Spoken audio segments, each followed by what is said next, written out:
नमो अरिहन्ताणं नमो सिद्धाणं नमो आयर्याणं नमो वज्रायाणं नमो लोई सव्वसाहूणम् एसो पंचरमुक्कारो सव्वपावप्पणासनो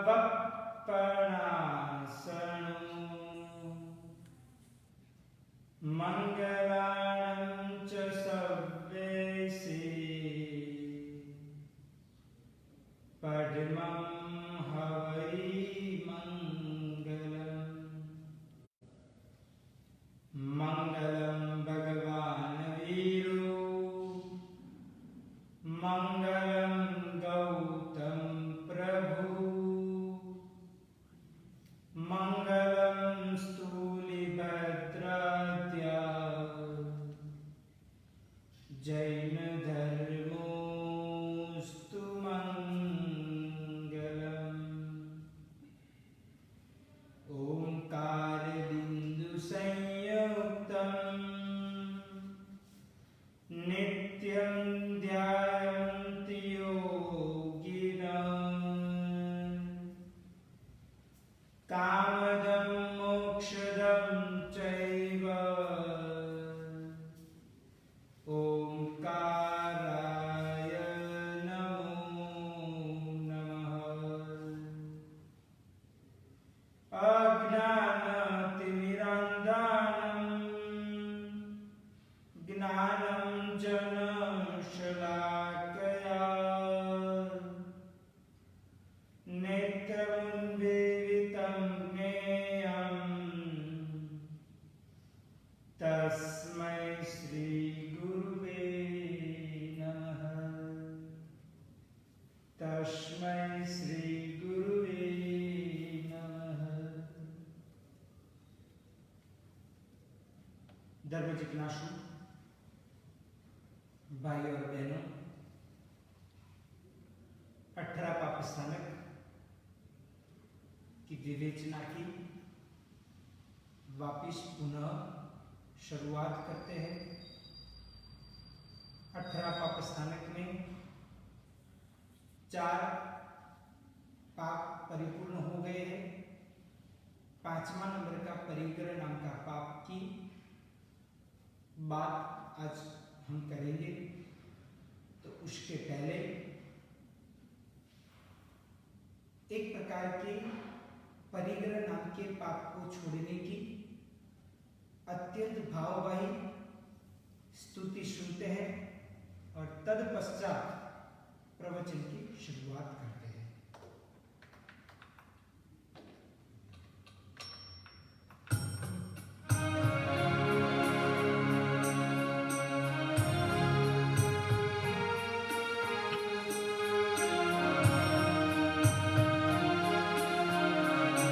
डगले अने पगले सतत हे सामने करवी पड़े ते दान छे जेने अहिंसा पूर्ण जीवन सापड़े क्यारे थसे करुणा जरण थी आद मारू आंगणु आप संसार छोड़ी श्रवण हूँ क्यारे बनूं पापमय संसार छोड़ी श्रवण हूँ क्यारे बनूं क्यारेक भय क्यारेक लालच जीतने एवा नड़े व्यवहार मां व्यापार मां झूठूं तरत कहेवूं पड़े छे सत्य महाव्रत धर श्रवणनुं जीवन धर रड़ियामणुं आ पापमय संसार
જે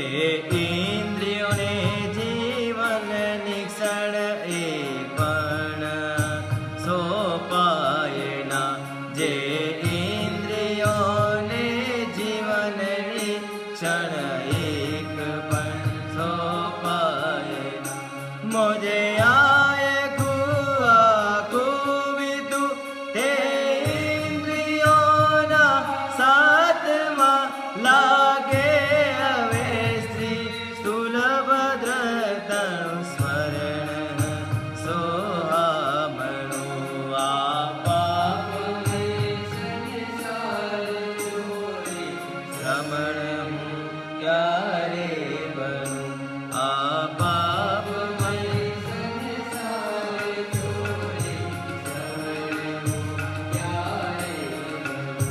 નવવિધ પરિગ્રહ જિંદગી ભર હું જમા કરતો રહું. નવવિધ પરિગ્રહ જિંદગી ભર હું જમા કરતો રહું. ધન લાલ સામા સર્વ બક્ષી મરણને ભૂલી ગયો. ધન લાલ સામા સર્વ બક્ષી મરણને ભૂલી ગયો. મૂર્છા રહિત સંતોષમાં સુખ છે ખરે ખર જીવન. મૂર્છા રહિત સંતોષમાં સુખ છે ખરે ખર જીવન. આ પાપમય સંસાર છોડી શ્રવણ હું ક્યારે બનું. આ પાપમય સંસાર છોડી શ્રવણ હું ક્યારે બનું. આ પાપમય સંસાર છોડી શ્રમણ હું ક્યારે બનું. શ્રમણ હું ક્યારે બનું. શ્રમણ હું ક્યારે બનું.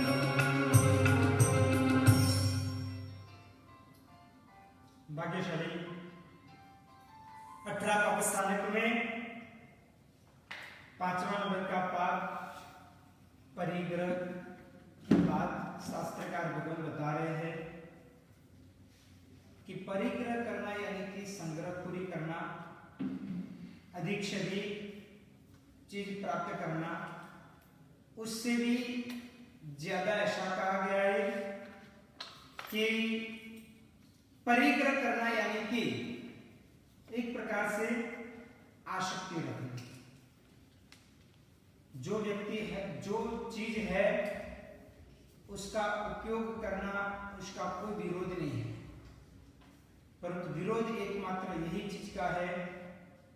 कोई भी चीजों के प्रति आसक्ति मन में पैदा होना, वो चीज ग्रहण करने की इच्छाएं रखना, वो चीज के लिए कुछ भी करने के लिए तैयार हो जाना, ये सभी प्रकार की बाबतें मुख्यत्वे तरीके से बोली जाती है. भाग्यशाली कहा गया है कि तृष्णा का कभी भी अंत नहीं होता है, यानी कि इच्छा दिन प्रतिदिन बढ़ती रहती है. आज कोई भी प्रकार की इच्छा शायद पुण्य के प्रताप के कारण परिपूर्ण हो गई, परंतु ये इच्छा परिपूर्ण होने के बाद वापस दूसरी इच्छा जरूर नहीं पैदा होगी. यानी कि सीधा मतलब यही है कि इच्छा की तृष्णा कभी भी उसका अंत नहीं आता है. तो फिर अपने जीवन काल के अंदर ये परिग्रह करेंगे तो क्या होगा? तो बोला गया है कि एकमात्र ऐसा कहा जाता है कि एकमात्र व्यक्ति अपने जीवन काल के अंदर परिग्रह का या आग्रह रखता है, उनके जीवन काल के अंदर अनर्थ होने का प्रयत्न होता है. कई सारे प्रकार की दुखों की मायाजाल, कई सारे प्रकार की तकलीफें उसके जीवन काल के अंदर आ सकती है अगर परिग्रह वृत्ति है तो. क्योंकि एक ऐसा प्रकार का कहा जाता है कि प्राप्त करने की इच्छा दिन प्रतिदिन हमारी बढ़ती रहेगी. कभी भी आज दिन तक हमारी इच्छाएं परिपूर्ण हुई नहीं है, यानी कि खत्म हुई नहीं है. जब तक इच्छाएं खत्म नहीं होगी तब तक मुक्ति होना मुश्किल बोला जाता है। इसलिए अपने जीवन काल के अंतर्गत यह परिग्रह नाम का पाप स्थानक के ऊपर विचार करते हुए ये परिग्रह नाम के पाप को तोड़ना, दूर करना, खत्म करने का प्रयत्न अपने जीवन काल के अंदर करना चाहिए। आपके घर के अंदर अनेक प्रकार की चीज हो, अनेक प्रकार के धन संपत्ति वैभव आदि वगैरह हो, वो सब कुछ आपको पुण्य के प्रताप के कारण मिला है, बाकी शायद उसमें कोई मना नहीं है, परंतु इसके पीछे जो आसक्ति रहती है, समझ लो कि एक बार ये सब कुछ मिल जाने के बाद में अचानक कोई कारण से, चाहे नुकसान के कारण, चाहे कोई लूटफाट के कारण, चाहे कोई अन्य कोई भी प्रकार की तकलीफ के कारण समझ लो कि वो चीज चली गई और उसके पीछे का जो दर्द हमारे जीवन काल के अंदर रहता है वो ही दिखाता है कि हमें वो चीज के प्रति कितनी आसक्ति है। और आसक्ति का सीधा मतलब ये है कि जो आसक्ति है, जो कभी जा नहीं सकती, उसको ही आसक्ति बोला जाता है। यानी कि कोई भी चीज के प्रति ममत्व होना, लोभ होना,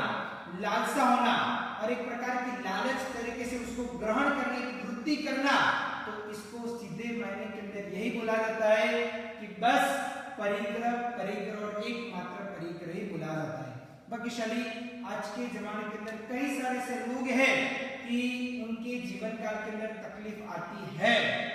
और देखो संसार है तो तकलीफ तो होती ही रहेगी। संसार के अंदर ऐसा कभी भी नहीं होता है कि तकलीफ नहीं आती है। आज समझ लो कि धंधे के अंदर, बिजनेस की, व्यापार की, कारोबार की तकलीफ है, तो कल व्यापार अच्छा हुआ तो फिर उसके बाद उघराणी करने की तकलीफ आएगी, यानी कि पैसा आता नहीं, हमारा रुक गया है तो उसकी तकलीफ आएगी।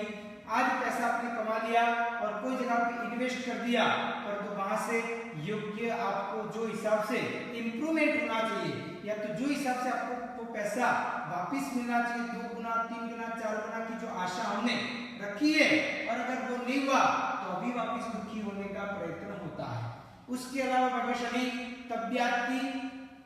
स्वास्थ्य की चिंता रहती है। उसके अलावा देखा जाए तो संसार के अंदर परिवार की चिंता रहती है। उसके अलावा देखा जाए तो जिनकी शादी नहीं हुई है उनको शादी की चिंता रहती है। अगर शादी हुई है तो अभी कई बार होता है कि शादी होने के बाद में भी चिंता है कई सारी होती है कि कहाँ पे ये शादी करते हुए फंस गए, यानी कि नहीं होती है तो अभी व्यक्ति दुखी, और अगर वो चीज हासिल हो जाए, शादी हो भी जाए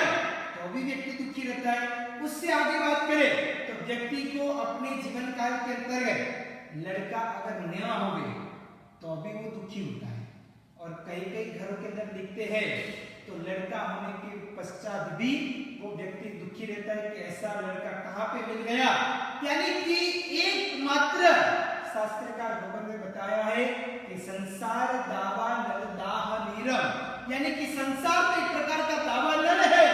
उसमें से दुख तो रहने वाला ही है। आप कितना भी कुछ भी करो, पर तो उसके साथ जीवन जीने के कला हमारे जीवन काल के अंदर आ जानी चाहिए। और ये सभी प्रकार के पापों से जितना छुटकारा पाएंगे, जितनी ये पापों को तिलांजलि देंगे, उतना ही अपने जीवन काल के अंदर सुख आने का प्रयत्न होगा। क्योंकि कुदरत का सीधा नियम है कि जो व्यक्ति पाप करता है तो उनको रिटर्न में दुख और मात्र दुख मिलता है। क्योंकि पाप तभी बोला जाता है कि सामने वाले को दुखी करते हुए जो किया जाता है उनको पाप बोला जाता है, और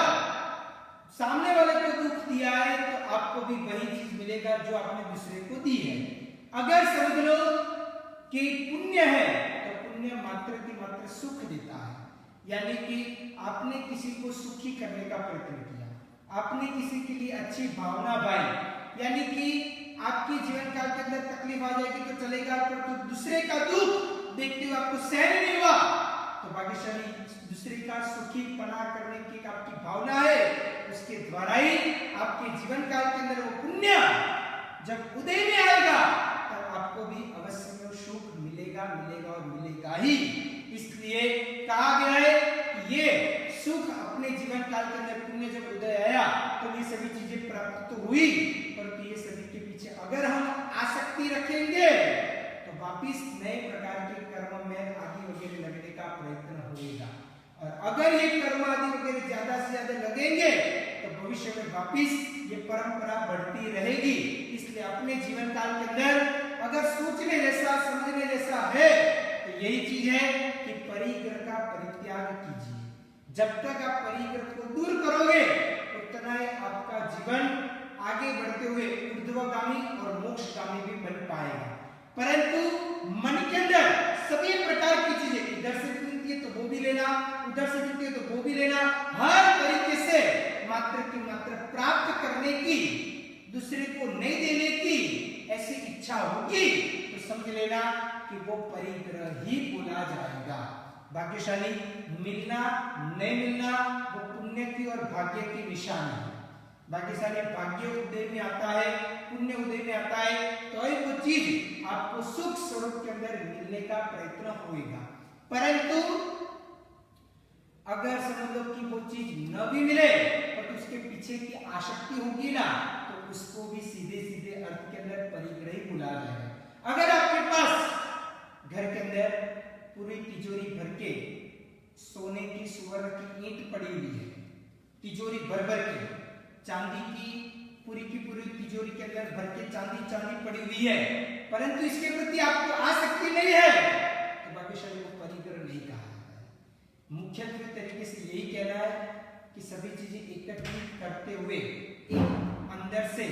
प्राप्त करने की लोभ और लालच करने की वृत्तियां हैं, उसको ही एकमात्र तरीके से परिग्रह कहा जाता है। इसलिए परिग्रह का सीधा मतलब समझते हुए अपने जीवन काल के अंदर ये विचारधारा के माध्यम से उसके ऊपर अधिक से अधिक विचार और ध्यान करेंगे तो अपने जरूर पता चलेगा कि हमें कौन सी चीजों के प्रति एक परिग्रह वृत्ति है वो हमें पता चलेगा। भाग्यशाली आजकल के जवान व्यक्ति अपने जीवन काल के अंदर जब दुख आता है तब वो अलग अलग तरीके से जोशी के पास, ज्योतिषियों के पास जाने का प्रयत्न करते हैं और ज्योतिषी के पास जाते हुए वो कुंडली, टेवा, पत्रिका, जन्म पत्रिका आदि वगैरह दिखाते और जन्म पत्रिका के माध्यम से वो पूछते कि क्या मुझे सूर्य, चंद्र, मंगल, बुध, गुरु, शुक्र, शनि की कोई क्या पनौती चल रही है, राहु केतु का कोई कालसर्प योग या तो चंडाल योग इत्यादि कुछ होता है कि क्या है, वो देखने के लिए पूछने के लिए जाते हैं। पर भाग्यशाली मैं आपको कहना चाहता हूँ ये सभी प्रकार के ग्रह आपके जीवन काल के अंदर समझ लो कि जब प्रतिकूलता है तब आपको तकलीफ रूप देगा, परंतु परिग्रह नाम का जो ग्रह है ना वो ऐसा कहा जाता है कि वो व्यक्ति को पूरी जिंदगी तक वो तकलीफ देने का प्रयत्न करता है। ये 9 प्रकार के ग्रह है वो तो जब उदय में आते हैं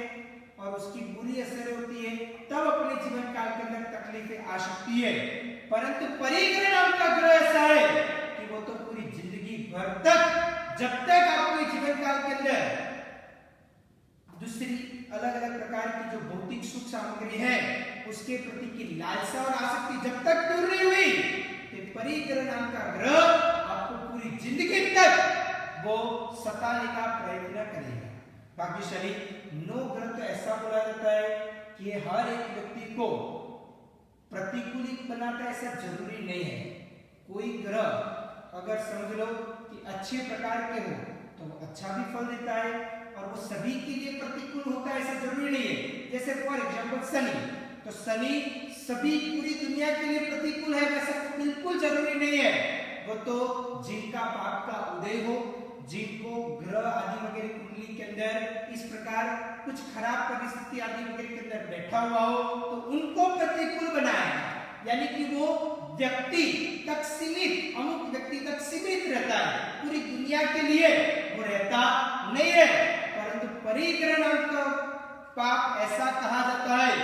कि वो पाप हर एक व्यक्ति को जिनको भौतिक सुख सामग्री, धन संपत्ति हो या तो अन्य अलग अलग प्रकार की कोई भी चीज हो तो वो सभी के प्रति अगर समझ लो कि उनको आसक्ति है तो हर एक व्यक्ति को वो ग्रह सताने का, दुखी करने का प्रयत्न अवश्य में करेगी। एक बार धन कमा लेना वो हमारे भाग्य की या तो पुण्य की निशानी के हिसाब से, यानी कि हमारा पुण्य हो तो वो वो शायद हमें मिल जाए, पर तो मिलने के बाद में उसके प्रति जो आसक्ति है या तो मिलने के पहले उसके प्रति जो आसक्ति है उसको दूर करना ही अपने जीवन काल के लिए परिग्रह को दूर करने जैसा कहा जाता है। इसलिए परिग्रह को दूर करना है तो ये सभी प्रकार की आसक्ति को दूर करना ही पड़ेगा। ऐसे प्रकार की बात इधर शास्त्रकार भगवत बता रहे। भाग्यशाली कहा गया है कि अगर मुनि भगवंत को भी, जो मुनि भगवंत निसंग होते हैं, जो मुनि भगवंत अपने जीवन काल के अंदर आसक्ति बिगड़ की कहे जाते हैं, परंतु अगर समझ लो कि कोई मुनि भगवंत को भी, कोई साधु संतों को भी अगर कोई भी चीज के प्रति आसक्ति हो गई तो वो भी अपने जीवन काल के अंतर्गत वो भी निष्परिग्रही नहीं बोले जाएंगे, यानी कि उनको भी परिग्रह बोला ही जाएगा। और ऐसा कहा गया है भाग्यशाली कि अपने जीवन काल के अंतर्गत जब व्यक्ति को परिग्रह आदि वगैरह होता है तो वो व्यक्ति दूसरे किसी को कितना भी सलाह देने का प्रयत्न करे, उपदेश देने का प्रयत्न करे, परंतु जब तक उनके जीवन काल के अंदर वो आया नहीं है तो दूसरे को कितना भी उनका उपदेश देने का प्रयत्न करे, परंतु वो सामने वाले के दिल और दिमाग तक वो उपदेश नहीं पाएगा, पहुंच नहीं पाएगा। उसका सिद्धांत दृष्टांत हमारे शास्त्रकार भगवत ने हमारे जैन शासन के अंदर बनी हुई घटना, सत्य हकीकत घटना के माध्यम से देखने का प्रयत्न करते हैं कि हम कई बार या तो कई लोग हर रोज सुबह में बोलते रत्नाकर 25। भाग्यशाली आपने सुना होगा कि रत्नाकर 25 होता है, तो वो रत्नाकर 25 के अंदर बहुत अच्छी प्रकार की भावना की बात बताई है। तो रत्नाकर 25 जिन्होंने बनाया, जैसे परम पूज्य आचार्य भगवान श्रीमद विजय रत्नाकर सुरेश्वर जी महाराज साहेब, जिनको एक प्रकार से ऐसे ही कोई आचार्य भगवान स्थापनाचार्य जी के अंतर्गत उनको एक प्रकार से बहुत आसक्ति थी, क्योंकि वो स्थापनाचार्य जी जो भगवान आदि वगैरह या तो वो चीज अंदर पड़ी हुई थी, उसके अंदर एक प्रकार से उनको आसक्ति था, परिग्रह था, क्योंकि वो कोई ना कोई हीरा आदि वगैरह के द्वारा बनाया हुआ था। तो वो जब भी ये आचार्य का स्थापनाचार्य जी का परिलेन करते थे, तब परिलेन करते हुए देखते थे और हर्ष और आनंद में आते थे, खुशखुशाल होते थे और इस प्रकार वो अपना एक प्रकार का ये कार्य आदि वगैरह करते थे। परंतु एक परिग्रह आसक्ति वृत्ति उनकी जीवन काल के अंदर भी थी, चाहे वो साधु बन गए परंतु अंदर तो उनको भी आसक्ति थी, और वो आसक्ति के कारण एक प्रकार से ये भी एक प्रकार का उनका परिग्रह ही बोला जाता है। उनके जीवन काल के अंदर ऐसा हुआ कि ये परिग्रह आदि वगैरह आसक्ति थी और सामने वाला कोई युवक उनके पास आता था, युवा, और पूछता था कि गुरुदेव आप कुछ मुझे धर्म की बात समझाओ। तब उन्होंने सोचा कि चलो मैं परिग्रह उसको दूर करवाने की बात समझाऊं। उसको एक बार समझाया, वो व्यक्ति ने बोला कि सर जब कितना भी चिल्ला के बोलो, कितना भी जोर से बोलो, कितना भी कैसे भी बोलो, परंतु मेरे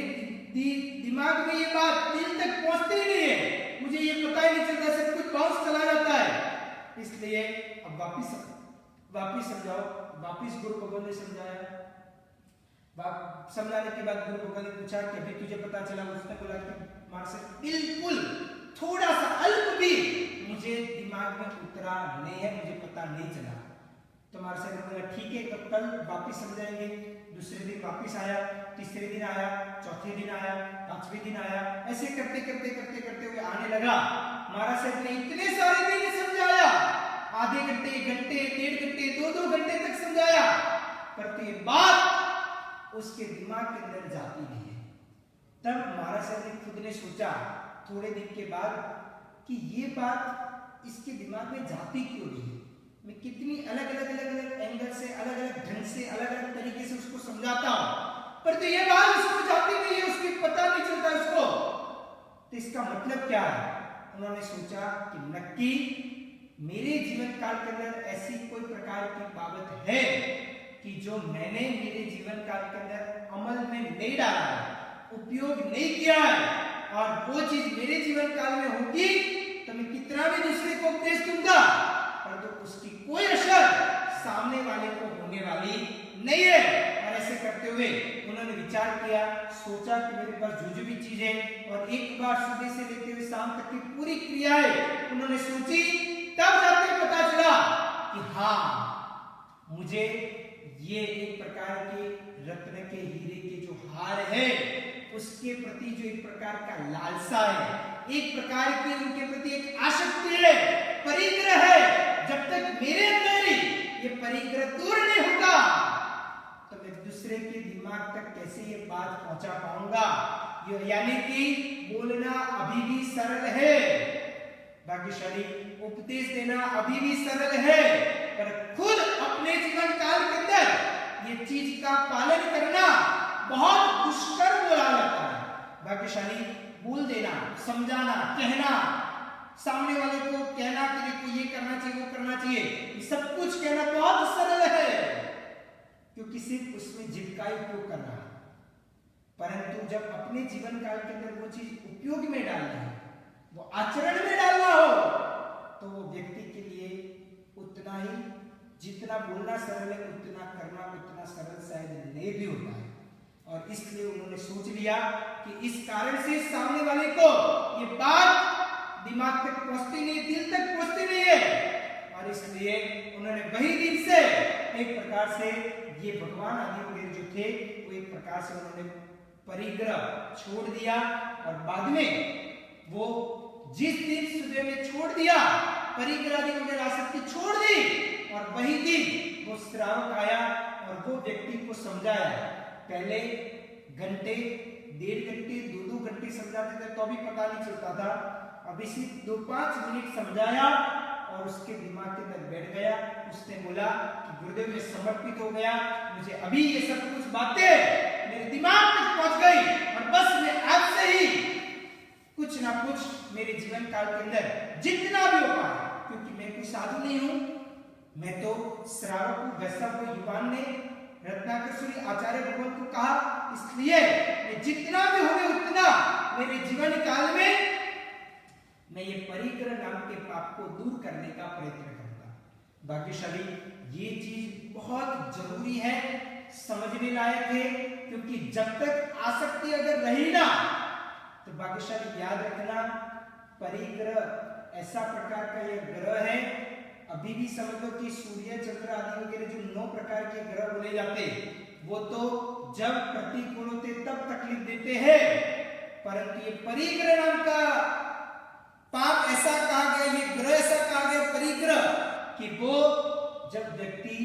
लकड़े के साथ जल जाता है, जब व्यक्ति उसकी अंतिम यात्रा निकलती है और श्मशान के अंदर लकड़े के साथ उनका वहां पे परिग्रह शायद दूर होता है, नहीं तो तब तक उसके जीवन काल के अंदर ये आसक्ति होती रहेगी, और परिग्रह के पाप के कारण वो ये भव को बिगाड़ेगा, भव भी उसका बिगड़ जाएगा। इसलिए अपने जीवन काल में, और ऐसे भी अभी आज का अभी का जो समय चल रहा है उसमें तो हर एक व्यक्ति को पता चलता है कि कब प्राण चले जाएंगे, शरीर में से पता भी नहीं चलता है। ये तो कोरोना तो अभी आया, उसके पहले जो भी प्रकार के रोग आए थे, या तो फिर बिना रोग वाला व्यक्ति भी रात को सोने के बाद उठता भी नहीं सुबह में, ये प्रकार की बात भी भाग्यशाली हम देखते हैं हमारे कोई नजदीक में, अड़ोस पड़ोस में, या तो हमारे वहाँ, या तो फिर अन्य समाज के अंदर, या तो देश दुनिया के अंदर हम ऐसी कई सारी बातें सुनते हैं कि जो व्यक्ति रात को सो गया, एकदम स्वस्थ था, बिल्कुल कुछ भी, नाखून के अंदर भी रोग नहीं था, परंतु वो व्यक्ति सुबह में उठ ही नहीं पाया। भाग्यशाली इस प्रकार की बात है, तो बस हमें अपने जीवन काल के अंदर समझना चाहिए कि आयुष्य का बिल्कुल भरोसा नहीं है, तो बस हम एकमात्र तरीके से ये आसक्ति को दूर करना है, ये परिग्रह को दूर करना है, क्योंकि परिग्रह करने के पश्चात भी भाग्यशाली परिग्रह के द्वारा अगर समझो कि अच्छा होता है तब बिल्कुल करो, मना नहीं है, परंतु परिग्रह करते हुए आयुष्य का कोई भरोसा नहीं। आपने कितना भी पाप करते हुए इकट्ठित तो किया, परंतु अगर आंख बंद हो गई और प्राण यानी कि शरीर का अंदर का फ्यूज निकल गया, तो भाग्यशाली बाद में किया हुआ पाप एकत्रित आपने किया और भोगेगा दूसरा, यानी कि भोगने तक आप रह भी नहीं पाओगे, क्योंकि सिर्फ में सिर्फ आपने परिग्रह किया है, आपने दूसरे को दिया, दान दिया या तो सब मार्ग के ऊपर डालने का प्रयत्न नहीं किया है, तो भाग्यशाली पीछे से आपको भी अंतिम अवस्था में, जीवन के अंतिम चरण में तब होगा कि जिंदगी के अंदर मैंने बहुत कुछ एकत्रित किया, बहुत कुछ प्रकार का बैलेंस शीट आप देखोगे तब पता चलेगा जिंदगी की बैलेंस शीट के अंदर कि कितना सारा काम करते हुए मैंने एकत्रित तो किया, परंतु मैं खुद ही मेरे हाथों के द्वारा दूसरे को दान नहीं दे पाया, सदव्यय नहीं कर पाया, और ऐसे ही जाने के दिन आ गए तो आखिर में मैं इधर से लेके क्या गया, तो एकमात्र पाप और पाप ही लेके गया, और जो मैंने कमाई हुई जो चीज थी, धन संपत्ति भौतिक चीजें आदि वगैरह, तो मेरा वारसदार मेरी पत्नी या तो मेरे बच्चे या तो मालूम है पीछे क्या होगा, इसलिए भाग्यशाली पाप मैंने किया और वो भोगने का दिन उसको आएंगे कि बिल्कुल भी जायज नहीं अपने जीवन काल के अंदर, इसलिए थोड़ा समझना चाहिए, थोड़ा सोचना चाहिए। अगर आप अपने जीवन काल के अंदर और कुछ नहीं कर पाओ तो कम से कम इतना करो कि बस ये सभी चीजें नाशवंत है, ये सभी चीजें मात्र की मात्र क्षणिक सुख देने वाली है, कुछ ज्यादा लंबा चौड़ा कभी भी सुख ये देने वाली नहीं है। संसार की कोई भी चीज आप देख लो वो नाशवंत है, वो कायम भी कभी भी टिकने वाली नहीं है। कोई भी मकान देख लो आपने, कितना भी अच्छा राजमहल जैसा मकान बना दिया, और कब तक 10 साल 20 साल 25 साल 50 साल, उसके बाद में वो भी जर्जरित हो जाएगा, उसको अभी जीर्णोद्धार आदि वगैरह करना पड़ेगा, तो भाग्यशाली वापिस कमाना, तो ये सभी प्रक्रिया दिन प्रतिदिन होती रहेगी। इसलिए अपने जीवन काल के अंतर्गत एकमात्र बस परिग्रह को यानी कि आसक्ति को दूर करना है, यही चीज को ध्यान में रखते हुए खूब अपने जीवन काल को आप मंगलमय बनाने का प्रयत्न करो। बस यही मेरे शुभाशीष वितरा की आज्ञा में कुछ भी बुलाओ तो विक्रम, कल वापिस परिग्रह की ही बातें को आगे देखने का प्रयत्न करेंगे। सर्वमंगल मांगल्यम सर्वकल्याणकारिणम